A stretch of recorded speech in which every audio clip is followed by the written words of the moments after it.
యేసు ప్రభువు ఆరోహణమైన కొండ ఇదే స్థలం నుండి 40 రోజులు అనేక మందికి దర్శనం ఇచ్చిన తర్వాత వారిని 500 మంది శిష్యులు చూస్తూ ఉండగా ఆయన పరలోకానికి ఆరోహణమయ్యాడు. అది ఇక్కడే ఈ మౌంట్ ఆలివ్స్లో ఈ ఒలీవల కొండ మీద నుంచే ఆయన పరలోకానికి ఆరోహణమయ్యాడు. ఇదే యేసుప్రభు పరలోకానికి ఆరోహణమైన ఒలీవల కొండ. ఇక్కడ ఒక పెద్ద ఆలయం ఉండేది, ఆ తర్వాత అది పడిపోయింది. ఆ తర్వాత ఇక్కడ ఈ స్థలం మాత్రము ఆయన ఆరోహణమైన స్థలంలో మాత్రం ఆ బండ ఇంకా అలాగే ఉంది.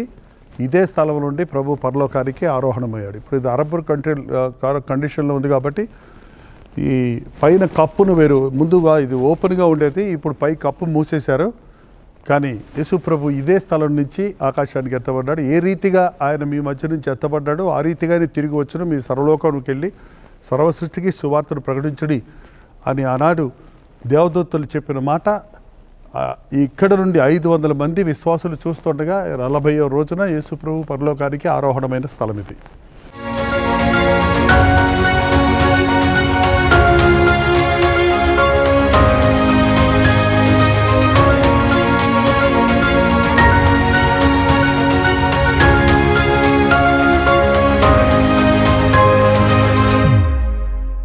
మన యేసు ప్రభువు సిలువ వేయబడి మరణించి 3వ దినాన మృత్యుంజడైన తర్వాత 40 దినములు అనేక రీతిలుగా అనేక మంది శిష్యులకు కనబడ్డాడు. ఆ తర్వాత ఆయన 500 మంది శిష్యులు చూస్తూ ఉండగా ఇదే బండ మీద నుండి పరలోకానికి ఆరోహణమయ్యాడు.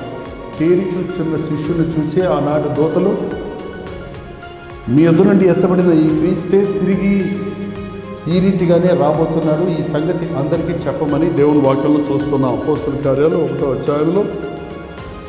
కాబట్టి వారు కూడి వచ్చినప్పుడు, ప్రభువా ఈ కాలమందు రాజ్యమును మరలా గ్రహించదువా అని అడుగుగా, కాలము సమీపంలో తండ్రి స్వాధీనమన్నవి వాటిని తెలుసుకుంటే మీ పని కాదు.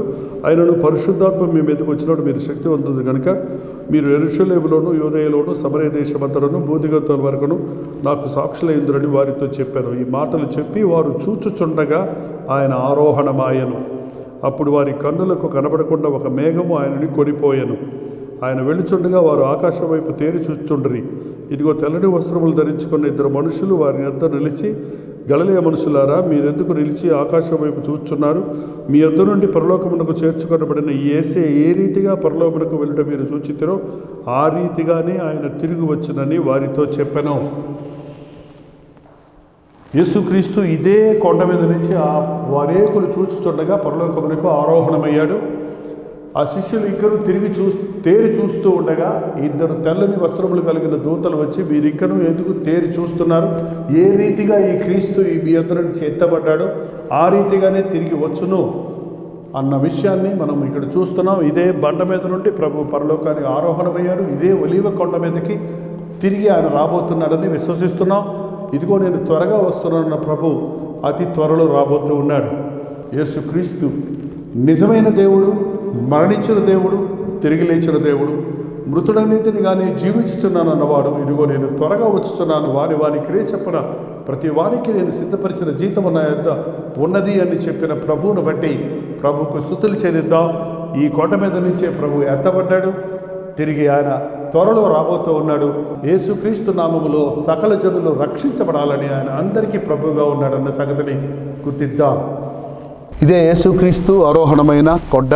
ఇక్కడ ఒక ఆలయంగా కట్టబడింది. ఇంతకుముందు ఒక పెద్ద ఆలయం ఇక్కడ ఉండేది, అది పడిపోయినది. ఈ యొక్క ప్రత్యేకమైన స్థలం, ప్రభు ఆరోహణమైన స్థలాన్ని మాత్రం మనం ఇక్కడ చూడగలుగుతున్నాం. ఇక్కడ చాలా చర్చెస్, ఆలయాలు ఉండేవి. బెజంటైన్ చర్చ్ రిమైన్స్ అక్కడ ఉన్నాయి. ఇక్కడేమో గ్రీక్ ఆర్థడాక్స్ ఆల్టర్ ఇక్కడ ఉంది. అలాగే ఇంకా ఇలా వస్తే ఇక్కడ సిరియన్స్ ఆల్టర్ ఉంది.